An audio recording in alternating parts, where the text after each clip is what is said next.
एक कन्या जिसके 3 संबंध होते हैं जीवन में और तीनों महत्वपूर्ण होते हैं। एक पुत्री का, एक पत्नी का और एक माता का। ध्यान दीजिएगा, 3 संबंधों को, 3 रोलों को एक कन्या निभाती है और तीनों संबंधों को जैसा कन्या निभाती है ना, वैसा पुरुष नहीं निभा पाता है। ना पुत्र उतना अच्छा संबंध अपने माता पिता के लिए निभा पाता है जितना बेटी निभाती है। कैसे? उदाहरण समझिए। अरे भाई, पिता थका हारा घर पे आएगा ना, तो बच्चा कभी नहीं पूछेगा कि पिताजी आपके चेहरे पे टेंशन क्यों दिख रही है, आप थके हारे क्यों हैं, आपका मुख उदास क्यों है, क्या बात हो गई, चाहे कितनी टेंशन क्यों ना हो। लेकिन बेटिया अवश्य पिता के चेहरे पर अगर थोड़ी भी शिकन है तो पानी लेकर के जाके पूछेगी कि पिताजी आपको किस बात की चिंता है, आपका चेहरा क्यों उतरा हुआ है। कभी बच्चा पूछता है क्या? नहीं पूछता। एक कन्या पुत्री के रूप में जो धर्म निभाती है वो बच्चा नहीं निभा पाता। माताओं बंधु, एक कन्या जब तक घर में रहती है तब तक माता पिता को घर गृहस्थी की किसी भी व्यवस्था की कोई चिंता नहीं होती है, सब कुछ संभाल लेती है।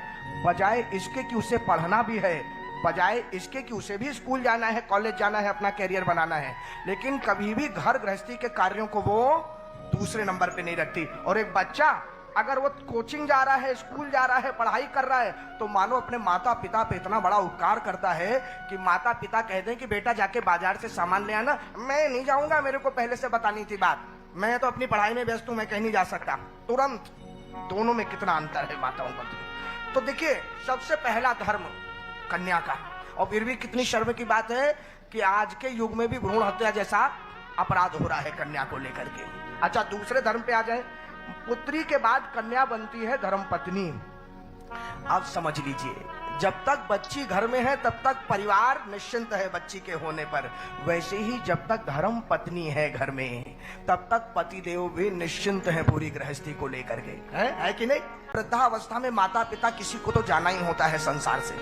कभी पिताजी चले गए ना, तो उस परिवार को फिर भी माता जी जोड़ के रखती है। कारण भाई, माता को अपने बच्चों के भोजन की, अपने बच्चों के सुख दुख की जितनी चिंता होती है, जितने खुल के माता अपने बच्चों से बात कर सकती हैं, क्या पिताजी कर सकते हैं? क्या पिताजी पूछ सकते हैं रोज खाना क्या खाना है, क्या बनाए, क्या भोजन करोगे, किया कि नहीं?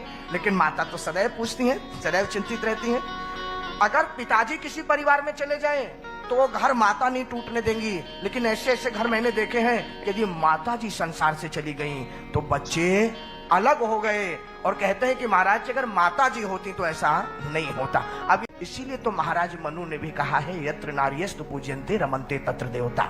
अर्थात एक कन्या चाहे सुता के रूप में हो, चाहे धर्म पत्नी के रूप में हो और चाहे माता के रूप में हो, जिस घर गृहस्थी में स्त्री की पूजा होती है वो स्वर्ग के समान हो जाता है। किंतु स्त्री का भी ये धर्म है कि वो घर को स्वर्ग बनाने का प्रयास निरंतर करती रहे।